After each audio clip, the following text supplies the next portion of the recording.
Hey everybody, welcome to the podcast, the Project Investigation Collaboration, brought to you by the Veritas Project. And as always, we're here with our gracious host and founder of the Veritas Project. I can't even talk today, what the heck? Robert Wiki Bob Curtis. Hello. And I'm lead investigator Todd Boyer, and welcome to the podcast, everybody. Yeah, how's things? Things. How's things? Well, so let's start by talking about what we just talked about the videos catching traction. Yeah, there's been some TikTok videos about different things happening in Yellowstone. Mm-hmm. Like a lady who drives a tour bus for 10 years had never seen this geyser exploded on the side of the road, and it was just going crazy. And then the day after that, people posted a video of animals fleeing out of the park. Yeah, like herds of bear is the one I saw. Lots of animals leaving the park suddenly. So that's kind of scary. But they said that a while back too. So is it? Which means they've been finding our super volcano video. Right. Then we also had a big time death in the paranormal world. Right, Dan Rivera, who is the head of the NESPR, the Warrens investigation, the Ed and Lorraine Warrens investigation company or team or whatever you want to call it. Right. He was the head of that. He's the only one allowed to touch Annabelle. The only one that is allowed to handle the Annabelle doll. Everybody else who handles it has to wear like elbow-length gloves whenever they touch it, and they can only like pick it up and move it, like, you know what I mean, from its case to something else. So our Annabelle video is catching traction. Right. So the Annabelle video is blowing up now because people are Googling the Dan Rivera, and we mentioned him in the video. Now that he passed away, what's the future of the Annabelle doll? Because the Warren's daughter wants nothing to do with any of it. Right. Like, she would just encase it in a block of cement if she could. Yeah. Be done with the whole thing. She doesn't like any of that stuff that's in that paranormal museum. Like, she wants nothing to do with it. Right. So you guys have heard us talk many, many times about if you are renovating a home, it stirs up the spirits in the home usually. Right. If there's something going on, it escalates when you start renovating. Mm-hmm. Well, you guys that have been here with us a while, you know that Bob's family home is haunted. The farmhouse. The farmhouse is haunted. We've done multiple investigations in there. Bob, why don't you tell everybody what happened today? Yeah, so I was over at the house today, and I was looking at the back window in the back bedroom, and the stereo, the console radio that's been, idle for the majority of my life probably, hasn't been turned on in decades, just randomly turned on the jazz station at full volume and was just rocking away in what will be the studio soon.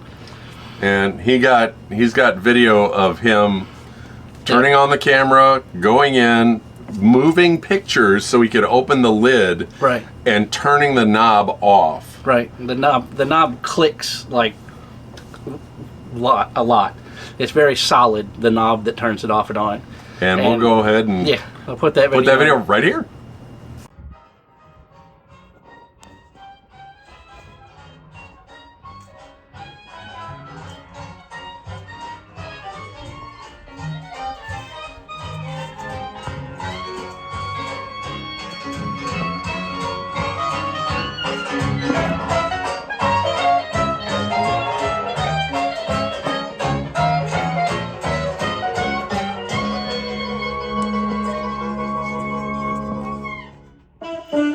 Hey, this is Chris Standring. And I'm Dave Koz, inviting you to tune in this weekend to the Dave Koz radio show when guitarist Chris Standring comes by our studios to share some new music and some blasts from his past. Visit DaveKoz.com during the week and be here this weekend. Chris Standring and yours truly on the Dave Koz radio show.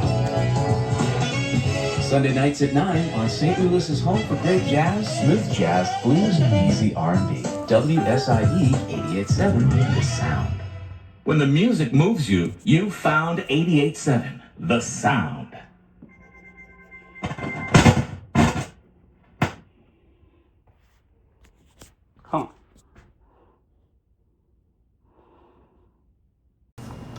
So there we go. that's crazy. It is wild. It is a wild video. I had the hair on the back of my neck was standing up like I was jolted. I would have scared the crap out of me. I'm like, why? Because it was loud. Yeah. When you started recording in the bedroom, it was crazy loud.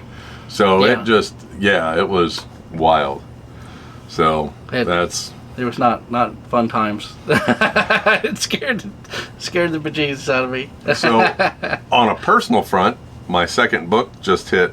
I want to say Audacity, Audible. but it's not right. Audible. Thank you. So my second book just hit Audible. I just got the email a little bit ago. So second about book's that? out there. Yay. And in a few days, the third one should be out there, actually. Nice. So things are going. Unfortunately, I don't get to see any of that money for a while. Right. Because they take your sales for a month and then pay you at the end of the following month. So, fun stuff. Maybe Netflix will adapt it into a animated movie, and you can voice the character in that. Too. There we go. That'd be awesome. Hey, So, if anybody knows Netflix, give them a call. Tell them, say, hey, make this into a movie or one of those Animated movie. series. Right. Yeah, and tell Todd can do the voice for you. right? He works for cheap. Don't say that. You pay him in Porsches. There you go. All right. So today, we're going to talk about something. Now, Angie went to a convention. What was that, about 2 or 3 weeks ago? I think it was 2 weeks ago. 2 weeks ago. And she came to us and said, hey, they talked about these black ghost figures Right. that were really popular and around like late 1800s, early 1900s, and we thought, well, let's jump into there. Yeah, I hadn't heard of it before. I hadn't either. So we thought, we'd go ahead and do a deep dive into the black ghosts. And we still need a Bluetooth thing. You know what? That might actually reach. That's going to reach. Yeah, there you go. So, Look at that. so back in like 1837 to 1914, the ghost culture boomed. Yeah. Right. Right. So it was a Séances. big thing, and it was the Victorian through the Edwardian period, and like you said, the years kind of overlap, but with the cultural shift, and during that time, death was constant. Like there was a very high mortality rate, with disease and all that kind of stuff, which created a ghost-rich environment. Right. People wanting to talk to dead, relatives and whatnots. Spiritualism became mainstream, Right. and mourning was fashionable. Oh yeah, it was extravagant too. Like the mourning periods back then, people had whole outfits that were made just for the mourning period. So they would wear black lavish outfits, black dresses and black beadwork. Oh, yeah. It was very, very ornate, and caskets at this time were obscenely beautiful. yeah, Hand carved, hand tool brass inlaid, like glass inlaid in the lid of the cap of the casket, so you could see down. and glass into it. wasn't exactly the cheapest No. thing in the world back then They were either. Beautiful. So, and this became really popular in middle class. It was like really, really over the top. Seances, mediums, ghost photography, all became popular hobbies. It was the in thing for people to come to your party and hang out and do a seance. Right. So you had that going on. Science and religion were clashing, and ghosts became a safe middle ground. Right. So that played into it, and of course Gothic literature was booming, like Dracula and Frankenstein, and the Turn of the Screw. Queen Victoria's Mourning of Prince Albert set a national tone of sorrow. And then the new technologies of gas lamps and railways all added to the spooky vibe. Yeah. So it was that time period when you guys would think haunted house. It was literally Right, that's that the time house period. that you're thinking of. Right. So Whenever Halloween stuff comes out and it's like a haunted house, that's the era that house came from. So the black ghost archetype is often described as humanoid but featureless or faceless, and always clothed in black, either cloaks or hoods or Victorian mourning dresses. And they frequently were silent or looming rather than aggressive, and they are always seen at night and near staircases, doorways, or deathbeds. Right. So it's not just your average everyday wander in the house type of figure. It's one of those more seen. You know what? That makes me wonder if that was not a shadow figure, but a black ghost in the Y that I saw at the top of the stairs. Well, Because I find this archetype kind of overlaps with the shadow people. You know what I mean? Because there are descriptions of shadow people that look like a woman in a dress. You know, they're not Right. all the Hat Man. In my opinion, what I think, and this is like a cultural thing, I think that the different layouts that you see of the shadow person, the Hat Man is like the one from our era. right. You know what I mean? Like the hat and the glowing eyes, and that shadow person is the one that wore out for this this period. You know, in their period, it was more of like a long dressed woman, or it was like the shape of a death shroud. You know, Right. so I think it's more of a cultural and time period type thing. And they rarely interact. They're seen and then vanish quickly, which is the experience I've had. Right. Appear during emotional distress, tragedy, or death. Interpret as omens, lost souls, or moral warnings. So, you know, some linger in specific rooms or buildings, and they're, like Bob said, they're similar to the shadow people. Right. So Bob was ahead of the game on the research. Yeah. How about that? So our first one, we're going to get a little specific into them now. So the Black Monk is our first one.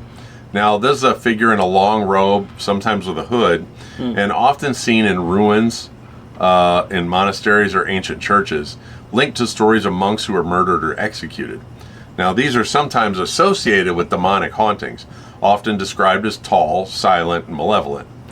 And one famous case is from the UK in the 1960s. The case involved a poltergeist activity and physical attacks, and it became a sample figure in ghost tours and haunted abbeys. Yeah, that picture's famous. Yeah, and I'm sure you'll grab it and throw it in there. It's inspired stories and folklore and urban legends.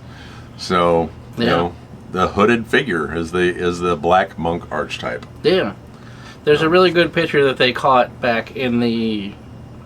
I don't want to say it's the 60s because it's from a security camera, but every night the doors would be thrown open on the chapel, and the alarms would go off, and the constables or whatever they have, you know, Right. their police would come and check the whole building out, nothing. And one time when it happened, the camera happened to record it, and there is a perfect image of a guy pushing the doors open. Like he's standing there with his arms like this, and the doors are wide open. And then when the police came, like they always do, they cleared the building and nobody was in there. It wasn't until the next day when they were going through the security footage for the police, you know, to give them the Right. picture of the door opening and closing for their records. They saw there was a person standing there, the figure, right? You can see right through the person. It's just like a blurry, you know, person shoving the doors open. Crazy. So our second one is the Woman in Black. So veiled woman, full mourning attire, Victorian black dress, like we discussed earlier, appears in homes, windows, or besides cradles and beds. May be linked to tragic deaths, especially of children or husbands, and considered an omen of death or warning. Now, often seen weeping or silently watching, and she's inspired by real-life mourning practices, the black dress. So it became common in literary and theatrical ghost figures. Most famous featured in Susan's Hill, The Woman in Black, 1983, seen as either grieving victim or vengeful spirit. And it merged with folklore for very real visual mourning culture. Yeah, the theory of that one, the story behind that one is that the woman in black comes for the souls of departed children. So like if an angel didn't take the soul because they haven't been christened, right? So like when the baby passes away, its soul is basically stationary because they haven't been blessed or christened or anything. Right. So an angel has to come and take that baby's soul to go, and if they don't get there in time, then the lady in black, the La Llorona, will come and take them somewhere else. Hey, thank you for reaching the 50% of the goal on TikTok. Yay. For all those of you who heard that on YouTube and don't know what that sound is. Right? Because we go live on TikTok while we record. Yeah, we double dip. Yep. So the next is Phantom Highwaymen. Ghostly horsemen dressed in black, often seen on country roads. Rooted in real figures like Dick Turpin and 18th century robbers. appear and vanish suddenly, often as seen at crossroads or gallows sites. Described as riding dark or headless horses. That'd be a weird sight, see a headless horse. Yeah, usually the headless horseman, not the headless horse.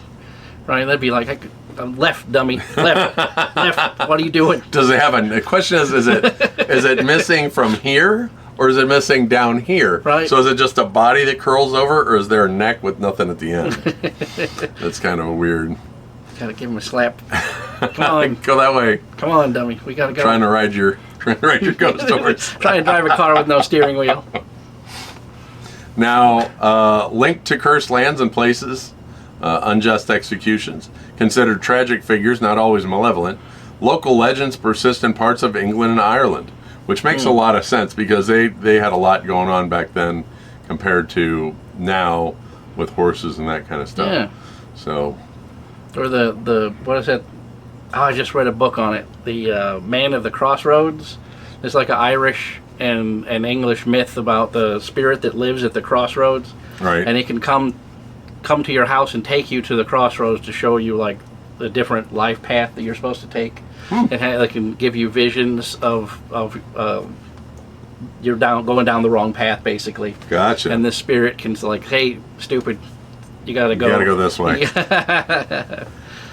It's pretty good. Local legends persist in England and Ireland, often seen around foggy moors or wooded paths, and may whisper, moan, or simply ride past. And of course, they inspired ghost stories and poems like The Headless Horseman, right, and historical fiction. Oh, so now we get to the Men in Black, but not that Men in Black. Right, not the one from our previous podcast that you should go back and watch. So it's ghosts of gentlemen in top hats, black suits with walking sticks. Often appear in library studies or manors. Some stand silently in corners or at the foot of beds. Associated with former residents, often wealthy or authoritarian. May symbolize class anxiety or repression. They inspired the modern Hatman stories and shadow person lore. So described as cold, commanding, or emotionless, which shadow figures fall right in there. They rarely speak, may cause dread or pressure in the chest, and appear during illness or after death in a home. Some accounts describe glowing eyes or no face at all. That's right in the Shadow Man pocket. Yeah. I mean, 100%. So, a lot of interesting crossover. So, so newspaper ghost panics. So, obviously, along this time period, we have the same thing going on that we have now, where things just get out there and they run like wildfire in the media, to include newspapers back in the day.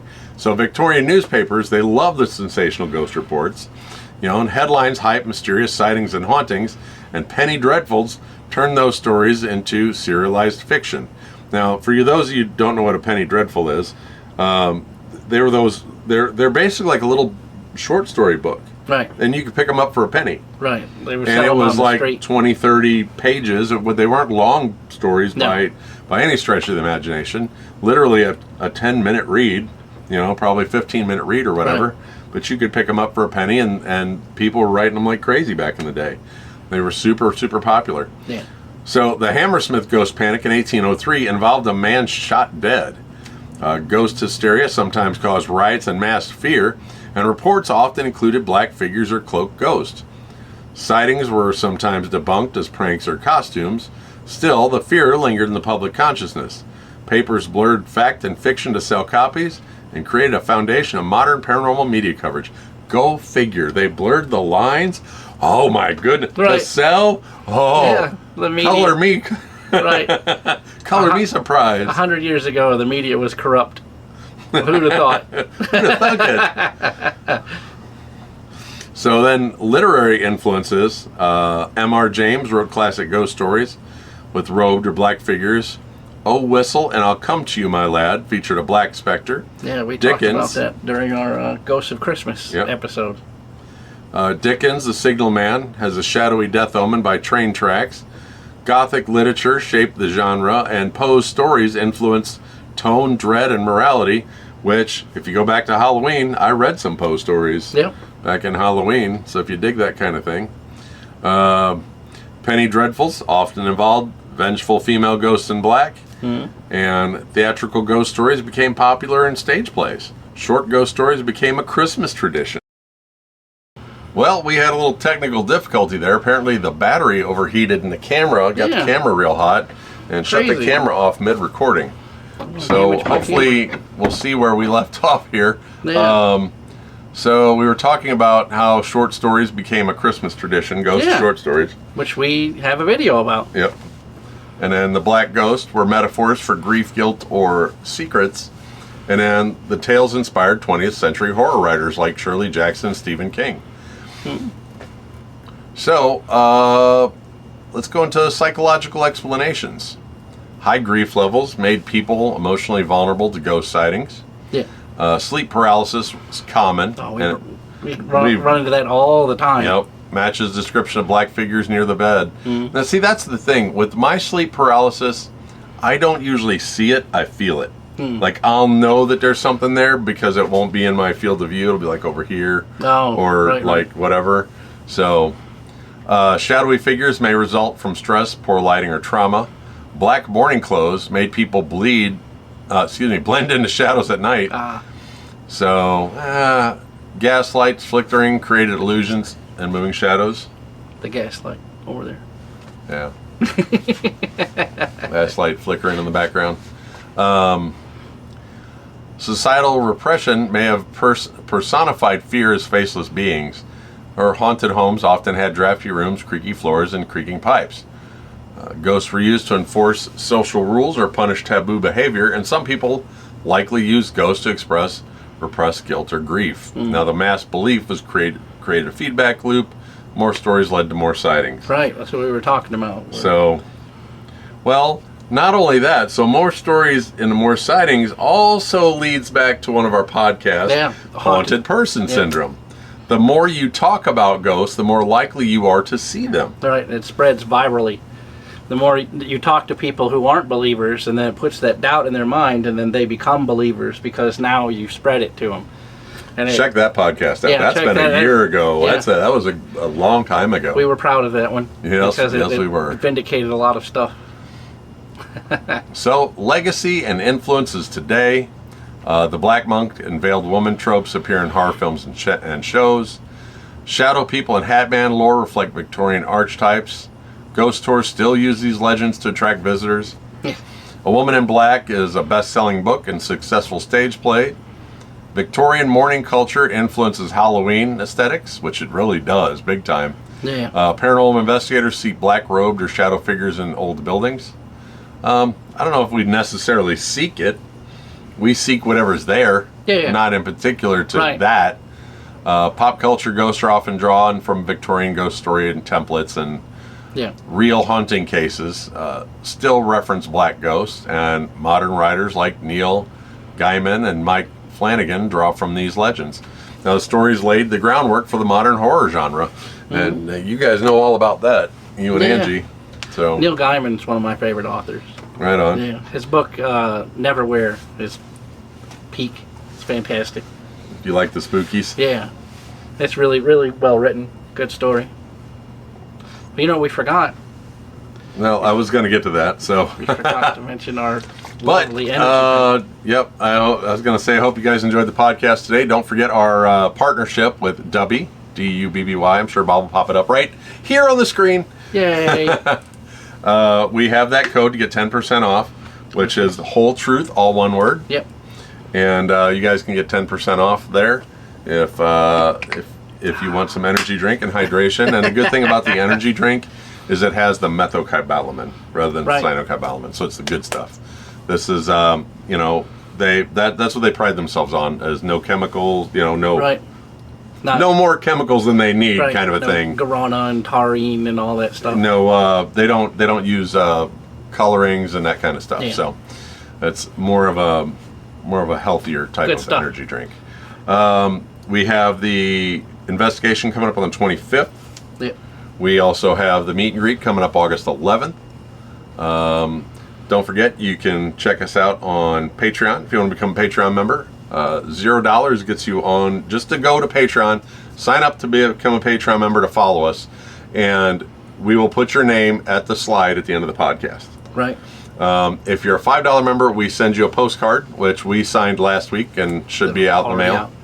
So those are gone. You guys will get those shortly for you $5 members. And then we also have the Discord. If you want to jump in the Discord, find is it the Veritas Project, the real Veritas Project? The Veritas Project. We got that one. So the Veritas Project on Discord. For you guys on TikTok that are looking for us, if you go to YouTube and you put in Project Investigation Collaboration, it'll pop right up. Yep.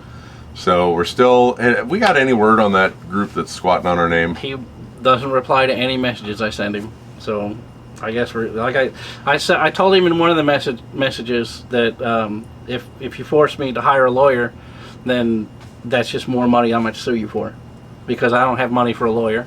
You know what I mean? So you're stealing my trademark, and so if I have to force you to stop doing it, then I have to sue you for damages. Yep. You know, I have to, because I don't have thousands of dollars to pay for a lawyer to come and make you grow up. So he knows he's doing wrong, Right. because I trademarked that name. So if he's obviously in the wrong. So if I go to court, I'm going to win. But if I have to go to court, then I'm going to have to sue him for damages. Yep. Which is, I'll put his name, Mel Halstelrich, on the back of my Porsche that I get from the money that I take from his business, because he's too dumb. No, on the back of our van full of ghost equipment, it'll say thank you in his name. Yeah. A 911 GTRS in bay blue. It'll have Mel Halstelrich is a dummy on the back of it in big letters. So, hey, you're squatting on our name. We're calling Right. you out. I have no shame in telling your name everywhere, because you say my name everywhere. Every time you turn on your vlog, you say my trademarked name, so I don't care. If it hurts your butt, then let it hurt. So, also, don't forget we have that. We still have the ghost bag competition. Yeah. So far, the guy from New York is winning it. Yep. Because nobody sent us anything. I think if we don't receive any more stories by the end of August, send it to him. We'll just have to give it to We'll him. just give it to him. So, I mean, we've been Thanks trying for to do playing. this.